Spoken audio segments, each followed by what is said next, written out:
आरंभ मराठीच्या सर्व प्रेक्षकांचं स्वागत आहे. आरंभ मराठीच्या माध्यमातून आपण नेहमीच वेगवेगळ्या विषयांवरती सखोल चर्चा आणि विश्लेषण करत असतो. सध्या निवडणुकांचे दिवस आहेत. महाराष्ट्र विधानसभेची निवडणूक ऐन रंगात आलेली आहे. प्रचार ही आता जेमतेम एक आठवडा शिल्लक आहे प्रचारासाठी. मोठमोठ्या नेत्यांच्या सभा होत आहेत. धाराशिव शहरामध्ये देखील प्रचाराने जोर पकडलेला आहे. काल आरंभ मराठीच्या माध्यमातून व्यापारी आणि उद्योजक यांच्या समस्येवर विशेष प्रोग्राम घेतला. त्याला तुम्ही उत्स्फूर्त प्रतिसाद दिलात. या निवडणुकीमध्ये ज्या पद्धतीने लोकसभा निवडणुकांमध्ये जरांगे फॅक्टर हा एक फॅक्टर चालला होता, त्याच पद्धतीने विधानसभा निवडणुकांमध्ये देखील जरांगे फॅक्टर चालेल असं भाकीत राजकीय विश्लेषक व्यक्त करत आहेत. मनोज जरांगे पाटील यांनी मागच्या काही दिवसांमध्ये विधानसभा निवडणूक लढवण्यासाठी तयारी सुरू केली होती. दलित, मुस्लिम आणि मराठा अशी एक मोठ बांधून मनोज जरांगे पाटील यांनी राजकीय भूमिका घेऊन आता राजकारणामध्ये उतरायचं अशी एक भूमिका विचार मांडला आणि त्याला मराठा समाजातून देखील तसा प्रतिसाद मिळाला. जरांगे पाटील यांनी उमेदवारी अर्ज दाखल करायला सांगितले. धाराशिवसारख्या जिल्ह्यामध्ये जिथे 4 मतदारसंघ आहेत, उमरग्याचा मतदारसंघ राखीव असल्यामुळे इतर 3 मतदारसंघामध्ये सकल मराठा समाजाच्या सेवकांनी जवळपास 40च्या वरती उमेदवारी अर्ज दाखल केले होते. महाराष्ट्राचं सामाजिक आणि राजकीय चित्र अभ्यासत असताना मराठा हा जो घटक आहे त्याला बेदखल करून कधीही चालत नाही. राजकारण असो, समाजकारण असो, मराठा हा एक महत्त्वाचा मुद्दा आणि केंद्रस्थानी असणारा मुद्दा आहे. आणि याच मुद्द्याभोवती या वर्षाची निवडणूक, ही विधानसभेची निवडणूक रंगतदार होणार आहे. जरांगे पाटील यांनी लोकसभेमध्ये दाखवून दिलं की त्यांचं उपद्रव मूल्य काय आहे. यावर्षी विधानसभेच्या निवडणुकीमध्ये कालच जरांगेंनी भूमिका स्पष्ट केली आणि त्यांनी सांगितलं की यावर्षी सुफडा साप हा त्यांचा जो शब्द आहे तो मिशन सुफडा साप 2.0 हे या विधानसभेच्या निवडणुकीच्या अनुषंगाने ते आता राबवू पाहत आहेत. सकल मराठा समाजाचे काही धाराशिवचे सक्रिय कार्यकर्ते जे मनोज जरांगे पाटील यांच्या प्रत्येक आंदोलनामध्ये सक्रियपणे सहभागी असतात. जरांगे पाटील यांनी हाक दिल्यानंतर हे कार्यकर्ते त्यांच्या एका हाकेला सकारात्मक प्रतिसाद देऊन अंतरवाली सराठीकडे सगळं हातातलं काम सोडून जातात. असे काही सक्रिय कार्यकर्ते आपण आरंभ मराठीच्या प्लॅटफॉर्मवरती आज बोलवलेले आहेत. जरांगे पाटील यांची नेमकी भूमिका काय आहे, सुफडा साप म्हणजे नेमकं काय आहे आणि मराठा आरक्षणाची पुढची लढाई काय आहे, या संदर्भात आपण आज त्यांच्याशी चर्चा करणार आहोत. जाणून घेऊया सकल मराठा समाजाचं निवडणुकीच्या संदर्भात म्हणणं काय आहे. तुमचं आरंभ मराठीमध्ये स्वागत आहे. जरांगे पाटील यांनी जे राजकीय भूमिका घेतली होती त्याला तुम्ही प्रतिसाद दिलात. धाराशिवमधून उमेदवारी अर्जही दाखल केले. काय भूमिका ती तुम्हाला पटली होती आणि काय त्याच्या मागचे नियोजन काय होतं? नाही, मनोजदादांनी जे आदेश दिला होता, संघर्ष योद्धा मनोजदादा जरांगे पाटलांच्या आदेशानुसार धाराशिव शहरातून संपूर्ण जिल्ह्यातून या ठिकाणी आमचे 50च्या आसपास अर्ज भरण्यात आले होते. कळंब धाराशिव जो मतदारसंघ होता, या मतदारसंघातून 20 अपक्ष उमेदवारी अर्ज भरण्यात आले होते आणि त्यांची या ठिकाणी मराठवाडामध्ये खूप ताकद आहे. धाराशिव जिल्हा जर बघितला तर खूप सक्रिय आंदोलनात आहे. तसंच त्यांनी जी आज मूठ बांधली होती की दलितांना सोबत घेतलं होतं, मुसलमानांना सोबत घेतलं होतं. आमचा जो हा फॅक्टर बनला होता त्या नियोजनानं आमच्या जास्तीत जास्त जागा निवडून येतील असा आमचा अंदाज होता. आम्ही त्याच नियोजनानं आमच्या ज्या जागा होत्या त्या निवडून आणण्यासाठी सर्वजण प्रयत्न करणार होतो. आम्ही सर्वांनी अपक्ष फॉर्म भरले होते. तेवढी ताकद आमची झाली होती. त्या नियोजनाचंच आमचं नियोजन चालू होतं. जरांगे पाटलांनी कालच आदेश दिला की सुपडा साफ करा. कोणाचा सुपडा साफ करायचा नेमका? सर्वप्रथम मी सांगू इच्छितो तुम्हाला की पाटलांनी म्हणजे संभ्रम कुठलाच ठेवला नाही. स्पष्ट सांगितले की मी या राजकारणाच्या ह्याच्यात नाही, त्यामुळं सर्वस्वी निर्णय हा समाजावर ढकलून दिलेला आहे. आणि पाटलांनी हे दाखवून दिलेलं आहे राजकीय आणि सामाजिक ह्याच्यात पाटील किती प्रगल्भ विचाराचे आहेत. राजकारणात उभे न राहताही आपले राजकीय डाव या राजकारणावर म्हणजे कसे टाकलेत हे पाटलांनी दाखवून दिलेलं आहे. आणि स्पष्ट सांगितले सर्वस्वी समाजावर निर्णय असल्यामुळे समाज आपल्या सत्सक विवेकबुद्धीचा वापर करून जो आपल्या बाजूने उभा राहील किंवा आपल्यासाठी योग्य राहील त्याचा नक्की विचार करेल आणि येत्या काळात त्याचा परिणामही तुम्हाला दिसून येईल.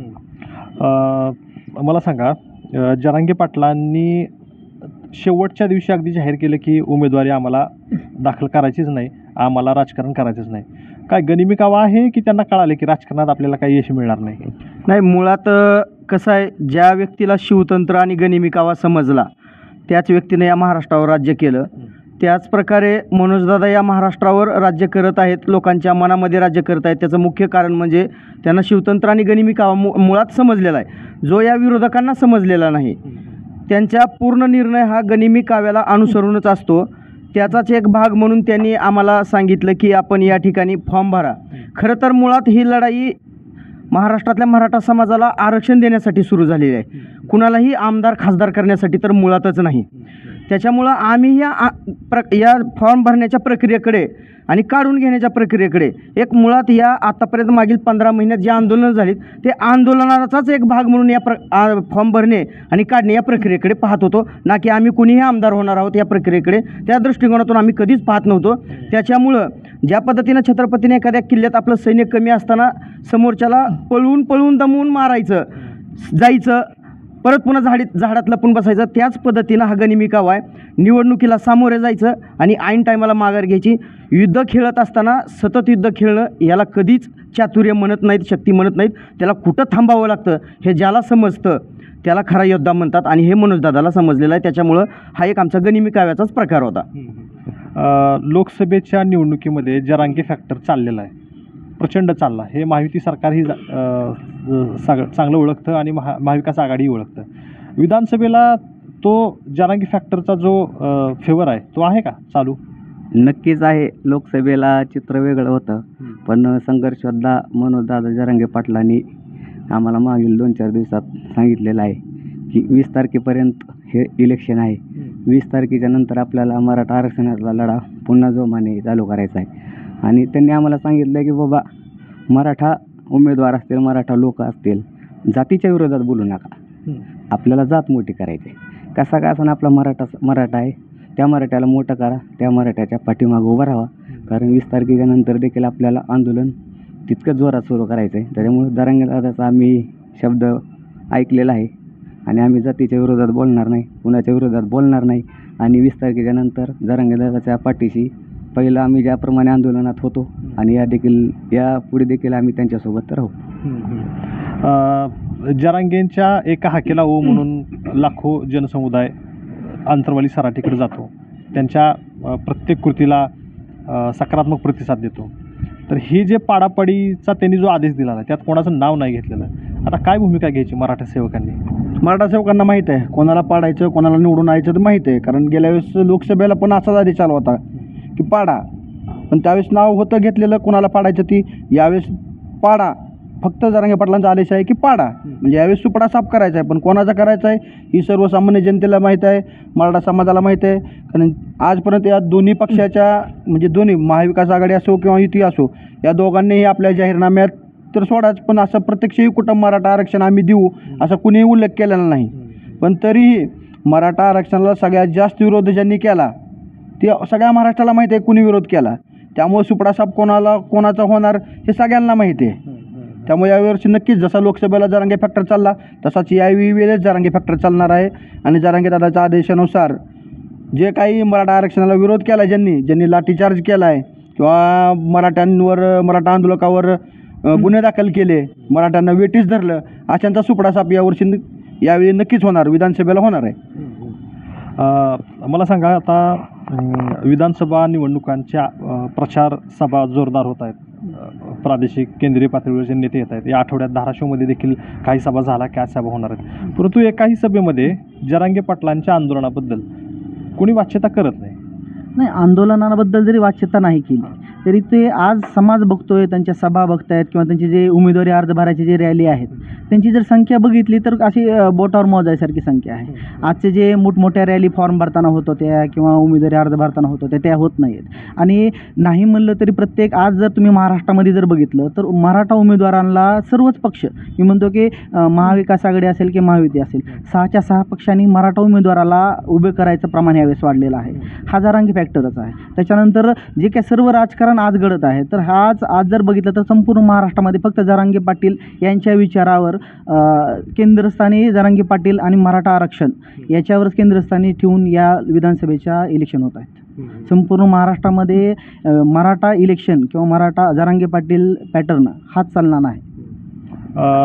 जरांगे पाटलांनी 4 तारखेला एक भूमिका घेतली, आपण निवडणूक नको लढवायची, परंतु त्यांनी डोळ्यामध्ये अश्रू आणून त्या दिवशी एक भावनिक आवाहन केलं. समाजावर त्याचा बऱ्यापैकी परिणाम झाला आहे. नाही, सगळ्यात महत्त्वाचं तुम्हाला सांगतो, कितीही कोणी राजकीय पक्ष असतील किंवा राजकीय नेते असतील, यांच्या मागं आता समाज म्हणजे विश्वासपात्र कुठलाच पक्ष राहिला नसल्यामुळं एक प्रामाणिकता एवढ्याच एका गोष्टीवर आता संपूर्ण समाज मनोदादाच्या पाठीमागं आहे. आणि त्यांच्या प्रामाणिकपणाची कुणा म्हणजे प्रत्येक वेळेस नारायणगडची सभा असेल, 14 ऑक्टोबरची सभा असेल, वेळोवेळी समाजानं त्यांच्या मागची ताकद दाखवलेली आहे. आणि जरांगे पाटील फॅक्टर कसा आहे तुम्हाला सांगतो, आम्ही ज्यावेळेस तिथं अंतरवली जातो त्या सरपंचाच्या घरापुढे ड्रॅगन फ्रूटच्या प्रत्येक बुडाखाली एक मंत्री बसलेला होता. त्यामुळे पाटील फॅक्टर हा नक्कीच आहे आणि समाज हा जरांगे पाटलाच्या पाठीमागे 100% आहे. मला सांगा, मराठ्याला 10% आरक्षण दिलेलं आहे. सरकार म्हणते आम्ही आरक्षण दिलेलं आहे, आमची भूमिका आम्ही पार पाडलेली आहे, जे अगोदरचं सरकार होतं ते. तरी हा लढा चालूच ठेवायचा का? नाही, मुळात त्यांनी दिलेलं आरक्षण परमपूजनीय बाबासाहेब आंबेडकर यांच्या घटनेच्या चौकटीत बसणारं अजिबातच नाही. याच्या अगोदर पण याच सरकारच्या काही मंत्रिमंडळातल्या मंत्र्यांनी तशा प्रकारचं आम्हाला आरक्षण दिलेलं होतं, पण ते सुप्रीम कोर्टात टिकलं नाही. त्याच पद्धतीने हे पण टिकणार नाही. याचा उलट वाईट परिणाम असा झाला की आमच्या हक्काचं असणारं संविधानिक जे होतं केंद्रानं दिलेलं ते 10% EWSचं आरक्षण हिरावून घेतलं. खरं तर हे आरक्षण आम्ही मागितलं नव्हतं, त्यांनी दिलं, आम्हाला त्याला विरोध नाही. पण ते देत असताना हे काढून घेण्याचं पाप जे आहे ते ह्या सरकारनं केलं आहे. आणि त्यावेळेससुद्धा एकाही विरोधकानं हे असं पुढं होणार आहे हे माहिती असून त्यावर आवाज उठवला नाही. याच्यासाठी खरं तर सरकार आणि विरोधक दोन्हीही या पापाचे धनी आहेत. आता निवडणूक 23 तारखेला निकाल लागल्यानंतर जे कुठलंही सरकार बनेल त्याच्या विरोधात ही लढा चालूच असेल का? मराठा समाजाचा लढा हा कुठलंही सरकार असू द्या, त्या सरकारच्या विरोधातच लढा असतो. कारण मायबाप मराठा समाजानं सरकारमध्ये आपल्या तालुक्यातून काही आमदार पाठवलेले असतात आणि 100% इलेक्शन झाल्यानंतर लढा चालूच राहणार आहे. त्यात काय म्हणजे वादच नाही. तसं जर पाहायला गेलं तर 1947 पासून बऱ्याच वेळेस अंतुले साहेब सोडले, उद्धव ठाकरे, देवेंद्र फडणवीस, मनोहर जोशी, यशवंतराव नाईक, हे जर सगळे जर नेते सोडले तर सर्व मराठा समाजाचे मुख्यमंत्री होतं. पण ज्यावेळेस मराठा समाजाला काय द्यायची पाळी आली, मराठा समाजाच्या प्रस्थापित राजकारण्यांनी गोरगरीब मराठ्यांच्या पाठीत खंजीर खुपसण्याचं काम केलेलं आहे. आणि अजून एक तुम्हाला या आरंभ मराठीच्या माध्यमातून एक विषय सांगतो, बिगर मराठा नेत्यांनी मराठा समाजासाठी काहीतरी करण्याचं धाडं दाखवलेलं आहे. त्याचं एक उदाहरण द्यायचं झालं म्हणलं तर 1996च्या दरम्यान युतीचं शासन आलं पहिल्यांदा, भाजप शिवसेना युतीचं.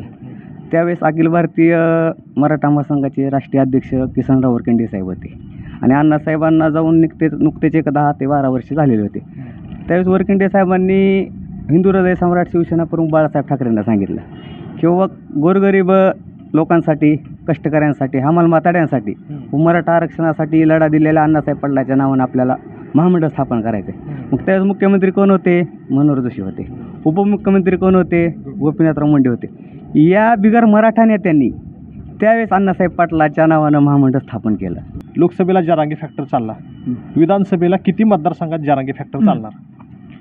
लोकसभेला जरांगे फॅक्टर चालला तुम्ही बघितले, तसंच आता विधानसभेला माझ्या अंदाजे किंवा माझ्या अभ्यासानुसार कमीत कमी एक 150 तरी मतदारसंघामध्ये जरांगे पाटील फॅक्टर चालणार. त्यापेक्षा पुढेही चालू शकतो, पण माझा अभ्यास थोडा आहे, तर माझ्या अभ्यासानुसार कमीत कमी 150 मतदारसंघात तरी जरांगे फॅक्टर चालणार म्हणजे चालणार. पूर्ण मराठवाड्यात तर 100% चालणार, जरांगे पाटील फॅक्टर चालणार. कारण असं नाही की 288 मतदारसंघात प्रत्येक ठिकाणी मराठा समाज आहे आणि प्रत्येक ठिकाणच्या मराठा समाजाला आपल्या आरक्षणाची गरज आहे. आणि त्यामुळं जे मागपासून जे आलं आहे की प्रत्येक राजकारण प्रत्येक वेळेस फक्त म्हणजे काय शब्द आहे, पण आता यावेळेसची म्हणजे या पार लढाई आहे. जरांगे पाटलांच्या नेतृत्वाखाली सरकार कोणाचाही बसो, सरकार कोणाचाही येऊ, आम्हाला आरक्षण पाहिजे. मग त्यामुळे सरकार युतीचं बसो किंवा आणखीन कोणाचं बसो त्याचीच देणं घेणं आहे आम्हाला. आम्ही त्यांच्या जे पण सरकार असेल त्याच्या विरोधात आहेत आम्ही. असं नाही की एका प्रत्येक कुठल्या सरकारची बाजू घेऊन आम्ही नाही, की आम्हाला जोपर्यंत आरक्षण भेटत नाही 50%च्या आत OBC मधून जोपर्यंत आरक्षण आम्हाला भेटणार नाही तोपर्यंत आमचा लढा चालूच राहणार आहे. मला सांगा, मिशन सुफळा साप यशस्वी होणार का? नाही, 100% होणार. समाजाच्या विरोधात ज्यांनी भूमिका घेतली, समाज त्यांना त्यांची जागा दाखवणार आहे. आणि सगळ्यात महत्त्वाचं तुम्हाला सांगतो, मनोजदादा नेहमी सांगत आलेले आहेत, आमचा आंदोलनावर प्रत्येक म्हणजे भरोसा आहे. आणि जन आंदोलनातूनच आम्हाला लाखो कुणबी नोंदी मिळाल्या, त्या 1.5 कोटी समाज आरक्षणात गेलेला आहे. आणि इथून पुढेही आम्ही कुठलंही सरकार आलं त्यांच्या विरोधात आंदोलन करू. मनोजदादांनी परवा सांगितलं की निर्धार केला आहे, इलेक्शन झालं, काय म्हणले, बैलपोळा जे आहे यांचा उत्सव होऊ द्या, त्याच्यानंतर आम्ही सामूहिक उपोषण करणार आहोत. आणि त्यातून नक्कीच मार्ग मिळेल आणि येणाऱ्या सरकारकडून आम्ही नक्कीच आरक्षण मिळवून घेऊ. येणारं सरकार कुठलं का असेना जरांगे पाटील यांच्या मागण्या पूर्ण करेल असा विश्वास आहे? नक्कीच करेल. कारण काय आहे की हा जो दबाव गट आहे की आज तुम्ही एक सरकार, मी म्हणतो की आज गेल्या वेळेस जर लोकसभेला बघितलं तर महाराष्ट्राचा निकाल हा जरांगे पाटलामुळं बदललेला आहे. ह्या वेळेसचा पण जर निकाल आहे की तो सर्वच सत्ताधाऱ्यांच्या विरोधात नक्कीच लागणार आहे. मी तर म्हणतो, कारण काय झालेलं आहे की सत्ताधाऱ्यांच्या विरोधात मराठा एकजुटीची ही जी मूठ आहे ती बांधण्यात आलेली आहे. आज जर कोटी कोटींची सभा होतात, कोटी कोटी लोक त्यांना मनोजदादांच्या एका आदेशावर चालतात, ते काय आमच्या आंदोलकाच्या किंवा मराठा सेवकांच्या आदेशाने कुठलेही चालत नाही. महाराष्ट्राचा आदेश जो येतो तो टी व्हीवरून मनोजदादा डायरेक्ट लाईव्ह सांगतात. त्यांचा जो आदेश आहे तो सर्वांना कळतो. त्यामुळे येणाऱ्या काळामध्ये मनोजदादांची मागणी आहेच काय की 50%च्या आतून ओबीसीतून मराठ्यांना आरक्षण मिळावं. हे गोंधळ असा आहे की ते केंद्रामध्ये जातं, केंद्राचं आहे असं काही नाही. 50%च्या आतील जी मागणी आहे ते महाराष्ट्राचं सरकार ते देऊ शकतं. येणाऱ्या सरकारला आज असं झालेलं आहे की त्यांच्यावर दहशतच अशी बसणार आहे की येणाऱ्या कुठलंही सरकार असलं तर त्यांना त्यांची दखल घ्यावीच लागणार आहे. कारण ज्यांच्या जीवावर ते निवडून येणार आहे त्यांच्यासाठी त्यांचं पहिलं आद्य कर्तव्यच राहील. आणि नाही झालं तरी त्यांच्याकडनं कसं करून घ्यायचं ते मनोजदादांना माहीत आहे आणि आम्ही त्यांच्या पाठीमागं आहोत. ते जे सांगतील, त्या जो आदेश असेल त्याचं पालन आम्ही नक्की करू. आणि मराठा आरक्षण घेईपर्यंत, शेवटच्या श्वासापर्यंत मनोजदादाच्या नेतृत्वाखाली आम्ही लढत राहू. मनोज जरांगे पाटील यांच्या आदेशानुसार मराठा आरक्षणाची लढाई कुठलंही सरकार आलं तरी आम्ही सुरूच ठेवणार आहोत. मिशन सुफळा साप हा एक सुप्त योजनेचा मराठा समाजाचा भाग आहे. उघडपणे हे लोक बोलणार नाहीत, परंतु मनोज जरांगे पाटील यांचं उपद्रव मूल्य या राजकारणामध्ये, या विधानसभेच्या निवडणुकीमध्ये कोणाला तरी भोगावं लागणार आहे अशी चिन्ह दिसत आहेत. बघूया नंतर हे कोणाला तापदायक ठरतं आणि ही चर्चा